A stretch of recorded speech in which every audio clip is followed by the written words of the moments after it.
சாவகச்சேரி ஆதார வைத்தியசாலை தொடர்பாக ஆரம்பிக்கப்பட்ட பிரச்சினை இன்று அனைத்து வைத்தியர்களையும் பாதிக்கும் அளவுக்கு வளர்ந்துள்ளதாக யாழ்ப்பாணத்தைச் சேர்ந்த வைத்தியர் கணேசநாதன் செந்தூரன் தெரிவித்துள்ளார்.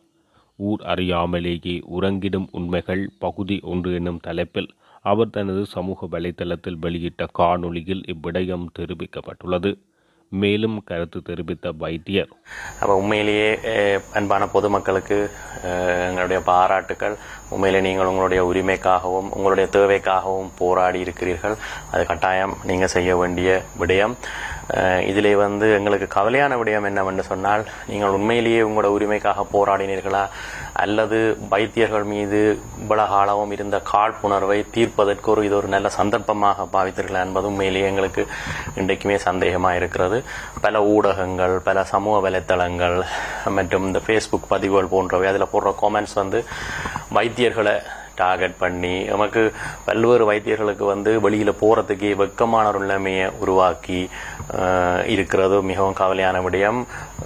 ஒரு சில வைத்தியர்கள் என்ற நடவடிக்கையை வைத்துக்கொண்டு யாரோ சொன்ன ஒரு பொய்யான தகவலை வைத்துக்கொண்டு நீங்கள் ஒட்டுமொத்த வைத்தியர்களையும் குற்றவாளிகளாகவும் கள்ளர்களாகவும் சித்தரித்து அதற்கான பதிவுகள் இருக்கிறது மிகவும் கவலையான விடயம். சில பதிவுகள் பார்த்தேன், டே சத்தியமூர்த்தி, டே கேதீஸ்வரன் என்று சொல்லி எல்லாம் நிறைய போட்டுக்கொண்டிருக்கிறீர்கள். அது உங்களுக்கே ஒரு அநாகரிகமான விடயம். இன்றைக்கு நான் சொல்ல போகிற விடயங்களை கூட நீங்கள் இருக்கின்ற மனநிலையில், உங்களுடைய வேகத்தில், உங்களுடைய ஆக்ரோஷத்தில் நீங்கள் பொறுமையாக இருந்து கேட்க மாட்டீங்களன்னு எனக்கு தெரியும். இருந்தபோது நான் சில விஷயங்களை உங்களுக்கு தெளிவுபடுத்த விரும்புகிறேன். எனக்கும் காமெண்ட்ஸ் வரும் டே செந்தூரன் என்று சொல்லி, அது பரவாயில்லை. உங்களுக்கு சில நேரம் நல்ல வெள்ளையாக கண்ணாடி போட்டுக்கொண்டு காய்ச்சா தான் சின்ன பிடிக்கும் மாதிரி இருக்கும். பரவாயில்ல, நான் என்ன செய்கிறது, நான் கருப்பாக இருந்து உங்களுக்கு கதைக்கிறேன். ஆனால் முக்கியமான வெள்ளையான சில விஷயங்களை கதைக்கிறேன். நீங்கள் தயவு செய்து அதை கேளுங்கோ. உண்மையிலேயே நீங்கள் உங்களுக்கு கிடைச்ச சில பொய்யான தகவல், பிள்ளையான வழிநடத்தலால் இந்த வைத்தியர்கள் இத்தனையோ காலமாக இவ்வளோ சிரமங்களின் மத்தியில் உங்களுக்கு செய்த சேவைகளை நீங்கள் ஒரு நிமிஷத்தில் தூக்கி எறிஞ்சிட்டீங்க. அது சில பேர் திட்டமிட்டு, சில ஊடகங்கள் திட்டமிட்டு செய்த இதில் அவர்கள் வெற்றி கண்டிருக்கிறார்கள். உண்மையிலேயே உங்களுக்கு நாங்கள் குழந்தை பிரசவத்திலிருந்து, கர்ப்பவதியிலிருந்து 5 வயசுக்குட்பட்ட பிள்ளைகளாக எவ்வளவு அன்பாக, எவ்வளவு ஆதரவாக ஒவ்வொரு பிள்ளையுமே நாங்கள் எல்லாரும் எங்கட பிள்ளைகள் மாதிரி பார்த்துருக்கிறோம். இது எவ்வளோ நோயாளிகளை நாங்கள் சிகிச்சை அளிச்சிருக்கிறோம், இவ்வளவு சத்திர சிகிச்சைகளை செய்திருக்கிறோம், இவ்வளவு கதைகள், இவ்வளவு யுத்த காலத்தில் அதுக்கு பிறகு இவ்வளவு நாங்கள் செய்திருக்கிறோம். நீங்கள் வெளிநாட்டிலிருந்து இவ்வளவு கனவேர் கதைக்கிறீங்க. உங்களால் கைவிடப்பட்ட இங்கே இருக்கிற பெற்றோர்களுக்கு நாங்கள் ஒரு கதை, இந்த கதை கேட்குற நண்பர்களாக கூட இருந்திருக்கிறோம். சில சந்தர்ப்பத்தில் வைத்தியர்கள் தங்களோட சொந்த செலவில் கூட நிறைய விஷயங்களை இந்த விடுதிகளுக்கு, தங்களுடைய சில நோயாளிகளுக்கு, அனாதரவான நோயாளிகளுக்கு எல்லாம் செய்திருக்கிறார்கள். அவை எல்லாவற்றையும் நீங்கள் ஒரே நிமிடத்தில் தூக்கி எறிஞ்சது எங்களுக்கு உண்மையிலேயே ஒரு மிகப்பெரிய கவலையான விடயம். நாங்கள் இந்த முறை சொல்லப்பட்ட சில குற்றச்சாட்டுகள் தொடர்பாக என்னாலான சில விளக்கங்களை நான் உங்களுக்கு அளிக்கிறேன். அதை நீங்கள் ஏற்றுக்கொள்வது உங்களுடைய விருப்பம். ஏற்றுக்கொள்றதா ஏற்றுக்கொள்ள இல்லையான்னு சொல்லி வைக்கப்பட்ட குற்றச்சாட்டுகளில் முதலாவதாக இந்த 400 மில்லியன் கட்டணத்துக்கு ஒதுக்கப்பட்டதாகவும் அது 200 மில்லியனை யாரோ பொக்கெட்டுக்கு தூக்கி கொண்டு போனதாகவும் சொன்னார். மக்கள் அதை நம்பினார்கள். உண்மையிலேயே இந்த கட்டணம் கட்டுறது 2015ஆம் ஆண்டு டாக்டர் கோதாசன் என்பவர் மருத்துவ அத்தியட்சராக இருக்க, அந்த நேரம் மாகாண சபை இருந்தது. டாக்டர் சத்தியலிங்கம் சுகாதார அமைச்சராக இருந்தவர். அப்போ ஒதுக்கப்பட்ட 400 மில்லியன் நிதி, உண்மையிலேயே அந்த நேரம் 400 மில்லியன் என்பது இந்த கட்டணத்தை முற்றுமுழுதாக பூரணப்படுத்தி உபகரணங்களும் வாங்குவதற்கு போதுமான அளவு நிதி. அது இருந்த போதிலும் டாக்டர் சத்தியலிங்கத்தின் சஜஷனில், ஆலோசனையின் பேரில் போர்ட் ஆஃப் மினிஸ்டர்ஸ் அவர்களுடைய கூட்டத்தில் எடுக்கப்பட்ட முடிவு தான் 200 மில்லியனை வவுனியாவில் ஒரு அவசர சிகிச்சை பிரிவை கட்டுவதற்கு ஒதுக்குவதுன்னு சொல்லி. அப்போ இப்போ பார்த்தீங்கன்னா இன்றைக்குமே வவுனியாவில் அந்த பில்டிங் முடியலை, கிட்டத்தட்ட 9 வருஷம் ஆகுது. அப்போ அதுவும் அங்கே நடந்தோன்னு இருக்கு. இங்கே இது கட்டி முடிக்கப்பட்டு 2022 தான் அது கட்டி முடிக்கப்பட்டு பூரணப்படுத்தப்பட்டது. அதற்கு பிறகு உபகரணங்கள் சிலது கிடைத்தாலுமே எல்லா உபகரணமும் இல்லாமல் நீங்கள் டக்கண்டு மெசகத்தியை வச்சு வெட்டுற மாதிரி நீங்கள் ஒன்றுமே இதில் வச்சு ஒன்றுமே செய்ய இயலாது. அப்போ அதால் இந்த முறையும் ஒவ்வொரு வருடமுமே கிடைக்கிற குறைஞ்சளவு நிதியில் பங்கிட்டு இது இதுக்குரிய ஒதுக்கீடுகள் செய்யப்பட்டு கொண்டிருக்குது. அப்போ இதுதான் உண்மையான நிலைமை. இதில் களவெடுத்துட்டான் 200 மில்லியனத்துக்கு புகட்டுக்க போட்டான்னு சொல்லி சொன்ன பொய்யான தகவலை நீங்கள் ஆராயாமல் எடுத்த முடிவில் தான் இவ்வளவு பிரச்சனையும் உண்மையாக துவங்கினது. அடுத்ததாக வைக்கப்பட்ட குற்றச்சாட்டு உபகரணங்கள் ஒன்றையும் காண இல்லை, இதை தூக்கி கொண்டு போட்டாங்க, இதை கொண்டு எங்கே வித்துட்டாங்கன்னு சொல்லி மருத்துவ உபகரணத்தை கொண்டு போய் அதில் இருக்கிற இதில் ஒன்று திரும்பி ஒன்றும் கொண்டு போயிடலாம், அது அப்படியே இல்லாமல் இருக்குது, அங்கேயே இருக்குது, ஒன்றும் பாவிக்கப்படாமல் இருக்குது. சொன்னப்பட்ட குற்றச்சாட்டுக்களை நாங்கள் ஏற்றுக்கொள்ளக்கூடியது இன்னும் கொஞ்சம் கூடிய அக்கறை எடுத்து இதை வெகு விரைவாக துவங்குறதுக்குரியது அல்லது இன்னும் டொனேஷன்ஸை எடுத்து இதை வெகு விரைவாக துவங்கி இருக்கலாம். அந்த இடத்துல அவைக்கு இருந்த மிகப்பெரிய பிரச்சனை ஸ்டாஃப் ஷார்ட்டேஜ். உங்களுக்கு தெரியும், யாழ் மாவட்டத்தில் கிட்டத்தட்ட 40 வீதமான தாதிய வெற்றிடங்கள் காணப்படுது, 50 வீதமான குடும்ப உத்தியோகத்தர்கள் வெற்றிடம் காணப்படுறது. குடும்ப உத்தியோகத்தர் உங்களுக்கு தெரியும், வெளிக்களத்திலையும் மகப்பேற்று விடுதிகளையும் வேலை செய்கிறவர்கள். அப்போ இதில் மிக பல்வேறு பயிற்சி, இவர்களுக்கான பயிற்சிகள் ஆரம்பிக்கப்பட்ட போதிலும் யாழ்ப்பாணத்திலிருந்து இதற்காக போகிற ஆக்கள் குறைவு. உங்களுக்கு தெரியும், எங்களோட சமூகத்தில் தாதியர்கள் அல்லது குடும்ப உத்தியோகத்தர்களுக்கு போகிற ஆக்கள் எண்ணிக்கை குறைவு. அப்போ இதில் போராட்டத்துக்கு வந்த ஆக்கள், போராட்டத்துக்கு நின்று கணக்க கதைச்சாக்கள், உங்களோட பிள்ளைகள், உங்களோட தங்கச்சி, உங்களோட தெரிஞ்ச உங்களோட உறவுக்கார பெண்களை நீங்கள் இதுக்கு அனுப்புவீங்களா, எல்லாரும் அனுப்புவீங்களான்னு சொன்னால் எங்களுக்கு வெகு விரைவிலேயே யாழ் மாவட்டத்தை சேர்ந்த உத்தியோகத்தர்கள் இதை நிரப்புற ஒரு சந்தர்ப்பம் உண்டு எங்களுக்கு இருக்கும். இதான் அதன் உண்மையான நிலை. அடுத்ததாக வைக்கப்பட்ட குற்றச்சாட்டு ஜெனரேட்டர் வாங்க இல்லை, ஜெனரேட்டர் இல்லாமல் இருக்கு என்று சொல்லி. உண்மையிலேயே ஜெனரேட்டர் நீங்கள் இதை பொய், இதை பெரிய விஷயம், இதை நாங்கள் மூடி மறைக்க இயலாது, பொய் சொல்ல இயலாது. நீங்கள் யார்கிட்டையும் விசாரித்து பார்க்கலாம். ஜெனரேட்டர் பல்வேறு சிரமங்களின் மத்தியில் கடந்த வருடம் நிதி ஒதுக்கப்பட்டு ஜெனரேட்டர் வாங்கப்பட்டு அது இங்கே சேராமல் இருக்குது. அப்போ சேரிக்கு இங்கே ஜெனரேட்டர் ரூம் எல்லாம் ஃபிக்ஸ் பண்ண போகிறோம். அது கிரெயினில் கொண்டு ரக்க வேண்டிய ஜெனரேட்டர், எங்களோட வீட்டில் இருக்கிற மண்ணெண்ணெய் ஜெனரேட்டர் மாதிரி இல்லை, கொண்டு அதை உடனே ஃபிக்ஸ் பண்ண வேணும். அப்போ அதுக்குரிய ஆயத்தங்கள், அதுக்குரிய இது நான் பல்வேறு கூட்டங்களில் கலந்து கொள்ளே இது தொடர்பாக கதைக்கப்பட்டு கொண்டே இருக்கும். முன்னிய வைத்திய அத்தியட்சர் ஏதாவது கரைச்சல் கொடுத்து கொண்டு இருப்பேன், அதை போட்டுங்கோ, இதை செய்யுங்கோ, அதை செய்யுங்கன்னு. அப்போ இது அரசாங்க திணைக்களத்தில் உடனடியாக எல்லாத்தையும் செய்கிறது நடைமுறைக்கு மிக பெரிய கஷ்டங்களான விஷயங்கள். அடுத்ததாக வைக்கப்பட்ட குற்றச்சாட்டு வைத்தியர்களுடைய கடமை தொடர்பாக. உண்மையிலேயே அதை நாங்கள் ஏற்றுக்கொள்ள வேணும். வைத்தியர்களுடைய கடமையிலே பல்வேறு குறைபாடுகள் காணப்பட்டு கொண்டிருக்கிறது. இந்த 10 நாள் அன்அஃபிஷியலாக லீவ் எடுக்கிறது, 20 நாள் வேலை செய்கிறது, 10 நாள் அன்அஃபிஷியலாக வேலை செய்வது என்பது இலங்கை முழுவதும் உள்ள ஒரு நடைமுறை. அது பிழையான ஒரு நடைமுறை. பெரும்பாலும் வடபகுதி வைத்தியசாலைகளிலே தென்பகுதியில் இருந்து வருகின்ற வேற்றுமொழி பேசுகிற வைத்தியர்களுக்கு சலுகை கொடுத்து அவர்களை கவர்வதற்காகத்தான் இந்த நடைமுறை பல வருடங்களாக, மேபி சில வருடங்களாக நடைமுறையில் இருக்கிறது. பிழையான நடைமுறை. அப்போ அவர்கள் குடும்பத்தை பிரிந்திருப்பதால் தொடர்ச்சியாக இங்கு கடமையாற்றிவிட்டு 10 நாட்கள் அவர்கள் ஓய்வெடுப்பார்கள். மற்ற வைத்தியர்கள் அந்த 10 நாள் தொடர்ச்சியாக அப்போ ஒவ்வொரு 10 நாளாக அவர்கள் செய்வார்கள். அப்போ இது தொடர்ச்சியாக நடைபெற்றுக் கொண்டிருக்கிறது. அப்போ கடமை நேரத்தில் டாக்டர் இல்லைன்றது பிழை. டாக்டர் மட்டும் இல்லை, எல்லா உத்தியோகத்தர்களும் கடமை நேரத்தில் இல்லாத பிழை. இருந்த போதிலும் இது ஒரு நடைமுறையாக போய்கொண்டிருக்கிறது.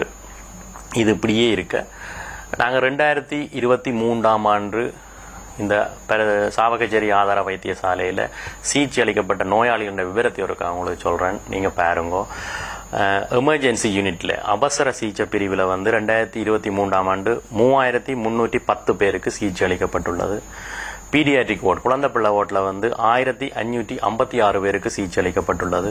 மெடிக்கல் வார்டில் மருத்துவ விடுதியில் பொது மருத்துவம் 6157 பேருக்கு தங்கி சிகிச்சை அளிக்கப்பட்டுள்ளது. சர்ஜரி வார்டில், அதாவது சத்திர சிகிச்சை பிரிவிலே சத்திர சிகிச்சை செய்யப்பட்டுள்ளது. 6149 பேருக்கு சத்திர சிகிச்சை விடுதியிலே சிகிச்சை அளிக்கப்பட்டுள்ளது. ஜினனாப்ஸ்ன்னு சொல்கிறோம், அதாவது மகப்பேற்று விடுதியில் மகப்பேறு 25 பேருக்கு மேலே நடைபெற்றிருக்கு. ஆனால் தங்கி சிகிச்சை பெற்றிருக்கணும் 869 பேர் சிகிச்சை பெற்றிருக்கணும். இது தவிர டயாலிசிஸ் யூனிட், அதாவது சிறுநீர் சுத்திகரிக்கும் இயந்திரங்கள் பொருத்தப்பட்ட தொகுதி பாவிக்கப்படையில நான் இயக்கினான்னு சொல்லினேன். 2023 2063 பேருக்கு டயாலிசிஸ் செய்யப்பட்டிருக்கு. அதாவது குருதியை சுத்திகரிக்கிற பிளட் யூரியா கூட சூரிய குத்திசரிக்கிற செயற்பாடு வந்திருக்கு. அப்போ இப்போ கேள்வி இதெல்லாம் யார் செய்தது? ஏலியன்ஸ் செய்திச்சுனமா, செவ்வாய்கிரகத்திலேருந்து செய்திச்சு, அது ஆவி செய்திச்சு, ஆவியல் செய்திச்சா, டாக்டர் ஒருத்தரும் விடுதியில் இல்லை வேலை செய்யலாம். அப்போ இது எல்லாத்தையும் நீங்கள் நம்ப முதல் யோசிக்கணும். அங்கே போய் சிகிச்சை பெற்றவர்கள், உங்களோட குழந்தைகளுக்கு சிகிச்சை அளிச்ச நீங்கள் எத்தனையோ உயிரை காப்பாத்தின மக்கள் நீங்கள் அதை நீங்கள் யோசிச்சிருக்கணும் சில முடிவுகள் எடுக்க முதல். அடுத்ததாக இந்த பிணம் சம்பந்தமான குற்றச்சாட்டு. உண்மையிலேயே இந்த மரண விசாரணை அல்லது உடற்கூட்டு பரிசோதனை செய்யப்பட்டு அல்ல செய்யப்படாமல் இறந்தமைக்கான காரணம் கூறி உடல்களை விடுவிப்பது சட்ட வைத்திய அதிகாரியினுடைய கடமை. அப்போ அந்த இடத்துல சாவச்சேரி போன்ற இடங்களில் கன்சல்டன்ட் சட்ட வைத்திய அதிகாரி இல்லாட்டியுமே மருத்துவ அதிகாரி ஒரு ஆள் அதை சுரிய விசாரணையின் பின் விடுவிப்பது வழமை. அந்த இடத்திலே நான் அறிந்த வகையிலும் கூட சில பணம் பரிமாற்றங்கள் பணம் கேட்பது நடைபெற்றிருக்கின்றது. அப்போ இது இன்று நேற்றில் 2015ஆம் ஆண்டு அப்போது இருந்த வைத்திய அத்தியட்சகர்னால் பணம் கோரப்பட்டு பணம் வாங்கும்போது எடுக்கப்பட்ட வீடியோ அந்த காலத்தில் நிறைய சர்க்குலேட் பண்ணி கொண்டிருந்தது. அவர்கள் அந்த பணத்தை உறவினர்கள் அந்த வீடியோவை கொண்டு பல்வேறு இடங்களுக்கும் சென்றார்கள். அப்போது இந்த ஃபேஸ்புக் போராளிகள் எல்லாம் எங்கிருந்தார்கள்னு சொல்லி எனக்கு உண்மையே தெரியல. அப்ப இருந்த வைத்திய அத்தியட்சகர் தான் இன்றைக்கு இந்த பிள்ளையான தகவல்கள் எல்லாத்தையும் தொகுத்து தற்போதைய வைத்திய அத்தியருக்கு கொடுத்து இதை அவருடைய ஆலோசகர் அவருடைய வழிகாட்டியாக இன்றைக்கு செயற்பட்டு கொண்டிருக்கிறார் என்பதுதான் மிகவும் கவலையான விடயம். உண்மையிலேயே இவ்வாறான நாங்கள் எதிர்பார்ப்பது என்ன குற்றச்சாட்டு என்றாலுமே இதில் வைக்கப்பட்ட பெரும்பாலான குற்றச்சாட்டுகள் விசாரணை நடைபெற்று குற்றம் நிரூபிக்கப்பட்டால் தண்டிக்கப்பட வேண்டும். அதே போன்று வைத்தியர்கள் என்றால் கூட இவ்வாறான குற்றச்சாட்டுகள் நிரூபிக்கப்பட்டால் தண்டிக்கப்பட வேண்டும். கடந்த காலங்களில் நாங்கள் விட்ட தவறு எங்களுக்கு விருப்பமில்லாத ஒரு விஷயம் இந்த சில குற்றங்கள் நிரூபிக்கப்பட்ட போதிலும் தண்டனைகள் வழங்கப்படவில்லை. அது அப்பப்போ தண்டிக்கப்பட்டிருந்தால் இன்றைக்கு இவ்வாறான பொய் குற்றச்சாட்டுகளை பெருமளவில் கேட்பதற்கும் மக்கள் நம்புவதற்கும் இடம் இருந்திருக்காது என்பது என்னுடைய தனிப்பட்ட கருத்து. அடுத்ததாக இன்னொரு விடயத்தை நான் குறிப்பிட விரும்புகின்றேன். இந்த சிறியொரு பொய் சொன்னவுடனும் இவ்வளவு மக்கள் ஒன்றாக திரண்டு வைத்தியர்களுக்கு எதிராக போராடியதற்கு உண்மையிலேயே ஒரு காரணம் இருக்கின்றது. ஒன்று பிள்ளையாக வழிநடத்தப்பட்டதாக இருக்கலாம், இன்னொன்று அவர்கள் பல்வேறு சந்தர்ப்பங்களில் பல்வேறு கட்டங்களில் சில விஷயங்களை அனுபவித்திருக்கிறார்கள். இதை நாங்கள் ஏற்றுக்கொள்ள வேண்டும். இது எமது வைத்திய நண்பர்களுக்கு நான் சொல்லக்கூடிய விஷயம்.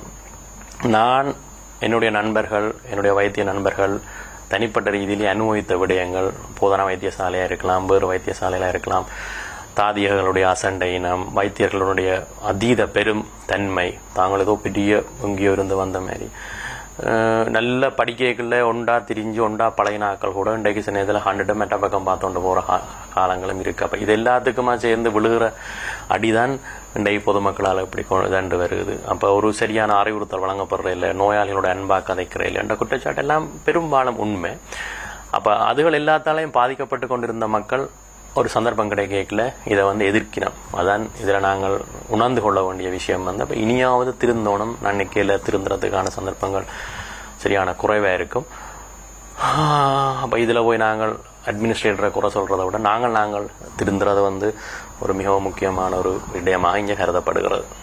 அடுத்ததாக இந்த பாடசாலைக்கு போதைப் பொருள் விநியோகமோ போதை விநியோகம் என்று சொல்லப்பட்ட ஒரு சும்மா சொல்லிட்டு போன ஒரு விஷயத்தை அதை எடுத்து அதுக்கு படம் கிரியேட் பண்ணி அதுக்கு வீடியோ கிரியேட் பண்ணி அதை ஒரு பெரிய குற்றச்சாட்டாக எல்லாருமே காய்ச்சி கொண்டிருக்கிறேன். உண்மையிலேயே அது என்னென்று எங்களுக்கு ஒருத்தருக்குமே விளங்க இல்லை. எங்களுக்கு யாழ் மாவட்டத்தில் 14 சுகாதார வைத்திய அதிகாரிகள் பிரிவுகள் இருக்குது. அதுக்கு கீழே பொது சுகாதார பரிசோதகர்கள் இருக்கிறார்கள். அப்போ உண்மையிலேயே இதில் ஒரு பகுதிக்கு ஒரு விஷயத்த சொல்லலாம். சில பாடசாலைகள் பிரபல பாடசாலைகளுக்கு முன்னுக்கு கஜான் விற்கிற ஆட்சி கூட துன்பத்தை அனுபவிக்கிறோம். அதில் கஜான் விற்க நாங்கள் விடுறே இல்லை, இனிப்பு விற்க விடுறே இல்லை ஒரு தெரியும். அதில் என்னென்னு சொன்னால் அது சர்க்குலரில் இருக்குது. நீங்கள் பாடசாலையை கிட்ட ஒன்றுமே விற்க வேண்டாம். இது பாடசாலையை கிட்ட இருக்கிற கடைகள் அடிக்கடி பரிசோதிக்கப்படும். அதில் பாக்கு விற்றா கூட அவர்களுக்கு சட்ட நடவடிக்கை எடுத்து அப்படி நிறைய நடந்திருக்கு. அதை விட பாடசாலையில் எத்தனை ஆசிரியர் இருக்கணும், எத்தனை அதிபர் இருக்கணும், எத்தனை மாணவ தலைவர்கள் இருக்கணும், இவ்வளவு பெற்றோர் இருக்கணும், இவ்வளோத்தையும் தாண்டி பாடசாலைக்கு போதை பொருள் கொடுத்தான்னு சொல்லி ஒரு பொய்யான குற்றச்சாட்டை நம்பி முட்டாள்தனமாக இவ்வளவு பேர் அதை கமெண்ட் பண்ணி கொண்டிருக்கிறீங்க. பாடசாலைக்கு ஒரு சத்து குளிசை கொடுக்குறோம்னா கூட சுகாதார வைத்திய அதிகாரிக்கோ பொதுச்சார பேசுறதுக்கோ தெரியாமல் வெளியிடத்துலேருந்து ஒருத்தருமே உள்ள கொண்டுமே செய்யலாம். இதுதான் உண்மை. இதை தவிர நீங்கள் நம்பாத அது எனக்கு தெரியல. இப்போ இந்த இடத்துல நாங்கள் ஒன்று எதிர்பார்க்குறோம். இப்போ நீங்கள் கடகடண்டு பொய்யான குற்றச்சாட்டை சொல்லியாச்சு, பாராளுமன்றத்தில் கதைச்சாச்சு, கூட்டத்தில் கதைச்சாச்சு, ஃபேஸ்புக்கில் போட்டு தாக்கியாச்சு, எல்லா வைத்தியர்களையும் குற்றவாளிகள் ஆக்கியாச்சு. சில வைத்தியர்கள் வேலைக்கே போகையில் இப்போ 2-3 நாளாக சிக் போட்டுட்டு நிற்கணும். அப்போ அவர்களுக்கு மனம் வந்து அவ்வளோத்துக்கு பாதிக்கப்பட்டிருக்கு. சாதாரண விதத்தில் வந்து நோயாளிகளை பார்க்குறது கஷ்டமாக இருக்குது. இவ்வளவு குற்றத்தையும் செய்த பிறகு இந்த குற்றங்கள் அவர்களால் குற்றஞ்சாட்டப்பட்ட குற்றங்கள் நிரூபிக்கப்படாவிட்டால் குற்றஞ்சாட்டவர்கள் கட்டாயமாக மிகப்பெரிய ஒரு தண்டனையை வந்து அவர்கள் எதிர்கொள்ள வேணும். சில ஃபேஸ்புக் போராளிகள் வந்து தப்பிடுவினம். இன்றைய பார்த்தீங்கன்னா தெரியும், ஃபேஸ்புக் போராளிகள் இன்றைக்கு மாறி எழுதினம். நேற்றையான் கேபிட்டல் டிவி இன்டர்வியூ பார்த்துருப்பீங்க. அவங்க அந்த இன்டர்வியூ எடுத்தால் ஏண்டா நான் இன்டர்வியூக்கு வந்தேன்னு சொல்லி ஒரு மாதிரி கஷ்டப்பட்டு அந்த இன்டர்வியூவை முடித்தார். இன்றைக்கும் நிறைய மீம்ஸுகள் நிறைய காமெண்ட்ஸுகள் இறங்கி கொண்டிருக்கு. சந்திரமுகி கங்கா வந்துட்டா அப்படி இப்படின்னு சொல்லி. அப்போ ஏர் போடுறோன்னு சொன்னால் டாக்டர்ஸ் இல்லை. அப்போ நீங்கள் கணவர் கேட்ட நீங்கள் ஏன் டாக்டர்ஸ் அமைதியாக இருக்கிறீங்க இதுக்காக தான் அமைதியாக இருந்து நாங்கள் இப்போ கூட கதைக்க வேண்டி வந்தது வந்து நீங்கள் எல்லாருக்கும் பாதிப்பு விளைவிக்க, மற்றபடி நாங்கள் வாய் திறந்தால் நிறைய பிரச்சனை வரும்ன்றதுக்காக தான் நாங்கள் உண்மையிலேயே அமைதியாக இருந்தாங்க. இன்றைக்கு போட்டி தூக்கி தலையில் வச்சு கொண்டாடினாக்கள் வந்து இன்றைக்கு கங்காண்டு போடுறீங்க, இவருக்கு என்ன நடந்தாண்டு போடுறீங்களா. அப்போ நீங்கள் ஃபேஸ்புக் போராளிகள் மிகவும் அவதானமாக 2 பக்கம் கதைக்காம ஒன்று சப்போர்ட் பண்ணால் சப்போர்ட் பண்ணலாம், எதிர்த்தா எதிர்க்கலாம். ஒரே பக்கம் அணிக்கிறது வந்து மிகவும் உங்களுக்கு ஒரு நல்ல பேரை வந்து தரும்னு நான் நினைக்கிறேன். அடுத்ததாக சொல்லப்பட்ட குற்றச்சாட்டு மருந்துகளை விற்றல். ஆஸ்பத்திரியில் இருக்கிற மருந்து எல்லாத்தையும் கொண்டு வந்து எடுத்துக்கொண்டே வெளியில் விற்கிறாங்க. அப்போ அந்த மக்கள் வந்து ஒரு கற்பனையில் யோசிச்சிருப்பினோம், பேமெண்ட் மாதிரி வெளியில் வச்சு மருந்து போதெல்லாம் அடுக்கி இப்படி விற்று கொண்டிருக்கிறோம் அப்படின்னு சொல்லி. அப்போ இதெல்லாம் நம்புறதுக்கு உண்மையிலேயே வந்து மருந்துகளை விற்க இயலாது. மருந்துகளில் வந்து ஒவ்வொரு சின்ன மருந்தில் கூட அரசாங்க லட்சணம் மிக தெளிவாக அடிக்கப்பட்டிருக்கும். அப்போ அந்த அரசாங்க லட்சண மருந்துகளை நீங்கள் வாங்கிக்க உங்களுக்கு தெரியணும். அது அரசாங்க லட்சணம் இருந்தால் வந்து அது வந்து அரசாங்கம் மருந்து. அப்போ நீங்கள் அந்த நேரம் முறைப்பட்டிருக்கலாம். சும்மா ஒரு ஆள் வந்து அரசாங்க மருந்து வில்வடுதுன்னு சொல்லி அதுக்கு ஓடிட்டு இருக்கு, மருந்தை வந்துன்றது இருக்குது, ஒவ்வொரு வருஷம் கணக்கெடுப்பு இருக்குது, எல்லாமே இருக்குது. அப்போ இப்படி இருக்கேக்க சரி தவறு நடந்திருந்தா கூட அந்த மருந்து எங்கே விற்குது, எந்த ஒரு ஆதாரமுமே இல்லாமலே மருந்து விற்குதுன்னு சொல்லி நாங்கள் அதை நம்புகிறோம். அப்போ இதில் நம்ப முதல் நாங்கள் வந்து சின்ன சின்ன தவறுகள் எங்கேயாவது நடந்திருக்கலாம். ஆனால் நீங்கள் அதை வந்து வெளியில் கொண்டு வரலாம். அது வந்து நீங்கள் இல்லாட்டி கொண்டு வராமல் சும்மா முழுமையாக நம்புறது வந்து ஒரு மிகப்பெரிய பிள்ளையான ஒரு விஷயமாக நான் கருதுகிறேன். அப்போ இறுதியாக நாங்கள் என்ன செய்யலாம், இனி என்ன செய்யலாம் என்று சொல்லி பார்த்தோம்னு சொன்னால் மெயினாக வைத்தியர்கள், சுகாதார உத்தியோகத்தர்கள் எல்லோரும் நிறைய மாற வேண்டி இருக்கு, நிறைய மாறணும். வைத்தியர்கள் வந்து புது வைத்தியர்கள் அப்போ எங்களுக்கு வந்து ரோல் மாடல்ஸாக இருக்கிற வைத்தியர்கள் போன்ற வைத்தியர்கள் இனி கிடைப்பது மிக அரிது. இன்னொரு சிவகுமாரன் சேரையோ, இன்னொரு ஆனந்தராஜா சேரையோ, இன்னொரு கௌரி மேடத்தையோ, இன்னொரு நாயந்திரா மேடத்தையோ வந்து நாங்கள் காண்பது அரிதுன்னு சொல்லி எங்களுக்கு விளங்குது. ஏன்னு சொன்னால் இப்போ வர்ற வைத்தியர்கள் வந்து இந்த ஃபேஸ்புக் போராளிகள் என்ற சகோதரர்கள், ஃபேஸ்புக் போராளிகள் என்ற புத்திரர்கள், தமன்னா பார்க்கறதுக்கு பனையிலேறி நின்ற ஆக்கள் என்ற உறவினர்களாகத்தான் இந்த ஜெனரேஷன் இந்த இது இருக்கிறார்கள். அப்போ இவர்கள்ட்ட நாங்கள் ஓரளவுக்கு மேல் எதிர்பார்க்கறது தவறுன்னு நான் என்ன தெரியும். ஆனால் ஐடியலான அர்ப்பணிப்புள்ள வைத்தியர்கள் வந்து இன்னும் உருவாகணும்னு சொல்லி நாங்கள் எதிர்பார்க்கிறோம். டாக்டர்ஸ் மட்டுமில்லை, பொதுமக்கள் எதிர்பார்க்கணும். தாதிய உத்தியோகத்தர்கள், நோயாளிகளோட நடக்கிற விதங்கள், மற்ற மைனஸ் ஸ்டாஃப்னு சொல்கிறது சாதாரண உத்தியோகத்தர்கள் வந்து நடக்கிற விதங்கள் எல்லாருமே, செக்யூரிட்டி கார்டில் இருந்து எல்லாருமே மிக சிறு தவறுகளை விட்டு கொண்டு வரோம். அது பல்வேறு மெனக்கசப்புகளை வந்து உருவாகி கொண்டிருக்கும். அப்போ எல்லாருமே மாறணும் என்றதுதான் எங்களுடைய எல்லாருடைய அவாவும். மற்றது வந்து ஊடகங்கள் வந்து நாங்கள் எதிர்பார்க்குறோம் கொஞ்சம் பொறுப்புத்தன்மையோட இந்த சமூகத்துக்கு நன்மை பயக்கிற மாதிரி வந்து மாறணும்னு சொல்லி எதிர்பார்க்குறோம். மெயினாக வந்து இந்த சில சில சில சில பேர் இப்போ ஊடகங்கள்னு சொல்லி நிறைய பேர் இருக்கணும், ஃப்ரீலான்சர்ஸ் இருக்கணும். அவர்கள் சில பேர் நார்மலாகவே சில பிள்ளையான செய்திகளை கொடுத்து கொண்டிருப்பார்கள். அவர்களை பற்றி நாங்கள் உண்மையில கவலைப்படவில்லை. கவலைப்பட்டாக்கள் கொஞ்சம் பேர் இருக்கணும். பிரதானமாக வந்து இந்த தினக்குரல் பத்திரிகை வைத்தியர்கள், நீங்கள் வைத்தியர்கள் பற்றி என்ன பிள்ளையாக எழுத விரும்பினாலும் நீங்கள் கண்டு தினக்குரலை கொடுத்தீங்கன்னா முன் பக்கத்தில் வரும். அது என்ன பின்னணின்னு சொல்லி நாங்கள் அடுத்த வீடியோவில் பார்ப்போம். மற்றது வந்து